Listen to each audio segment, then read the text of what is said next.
Hello, beautiful people in the world! Welcome to my channel! It's about food like baking, cooking recipe, live streaming, jamming with friends, and fun games, etc.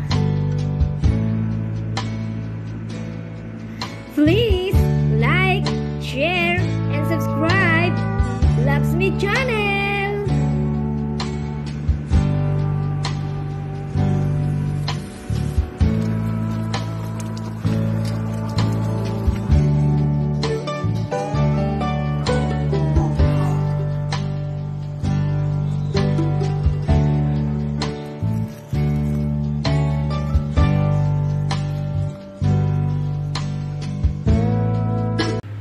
Good morning guys.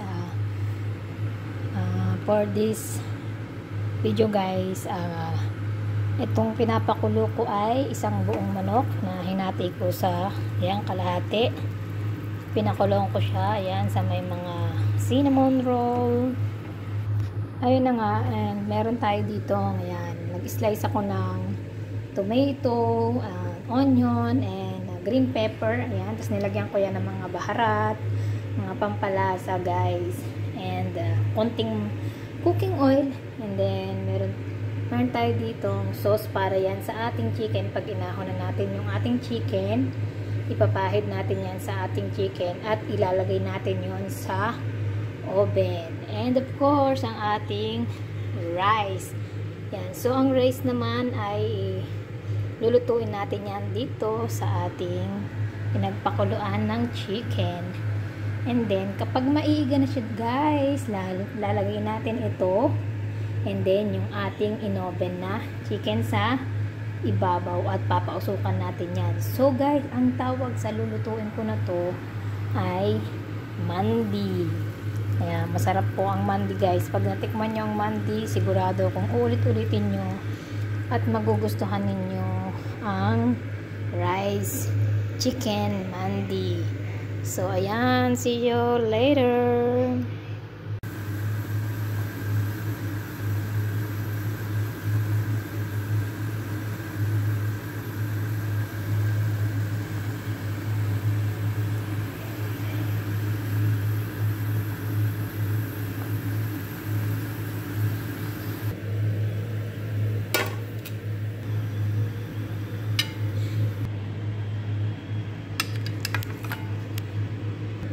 So, ayan na guys yung ating chicken at lalagyan na natin yan ng ating ginawang sauce na ipapahid natin dyan.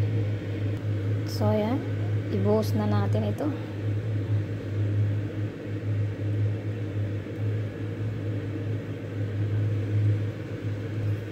Siyempre, ikalat natin para lahat ng parte ng chicken ay maging malasa.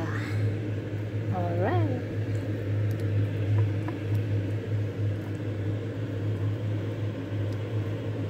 Diba?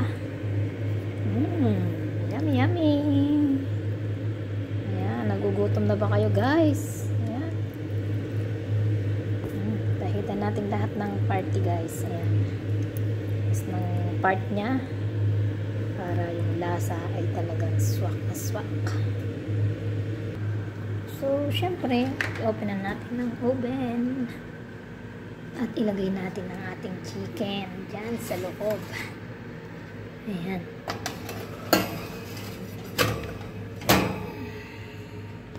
Ayan. Ang ganda ng ating oven. Malinis na malinis. At ito ngayon yung pinagtanggalan natin ng pinakuloan natin. So, malinis yung tubig na to.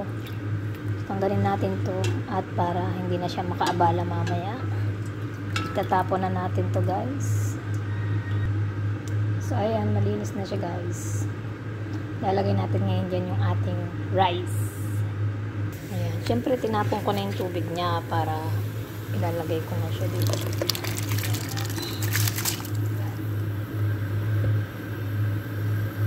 Check natin yung ating kanin. Ayan, medyo na siya. Wala na siyang tubig. So, may gagawin tayo.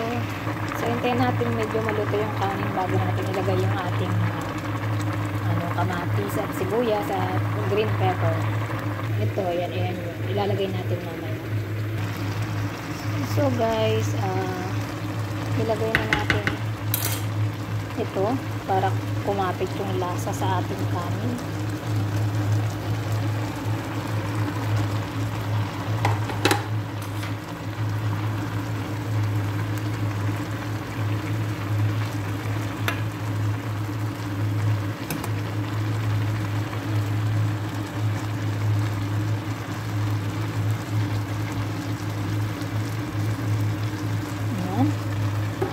Takpan muna natin ulit guys hanggang sa maluto na siya. Hinaan natin ang apoy.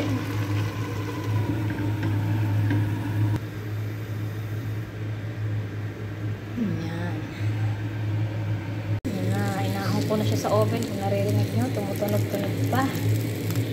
Yan. At ilalagay natin yan dun sa ating kanin na. Kaya po, nilagay ko na mahirap mag-video nang mayroong hawak-hawak. So, kung napansin nyo, meron tayo dito uling na pinabaga. Ayan, meron po tayo dito. Ayan, mantika po yan. Lalagay natin dyan sa center. Ayan. And then guys, ire-ready ko lang yung ating foil na pantakip. So guys, para po yan maglasang mandi. Kailangan po yan na parang pausukan natin. Lagyan natin ng nagbabaga. Ayan, dalawa po yan. Ito pa yung isa. Ayan, wag natin sayangin ang usok at lagyan na agad natin ng cover. So, ayan guys, nilagyan ko siya ng foil para po yung usok ay nasa loob lang at talaga maglasang-lasang hindi po siya. So, ayan, and luto na yan. Mamaya kakain na tayo guys.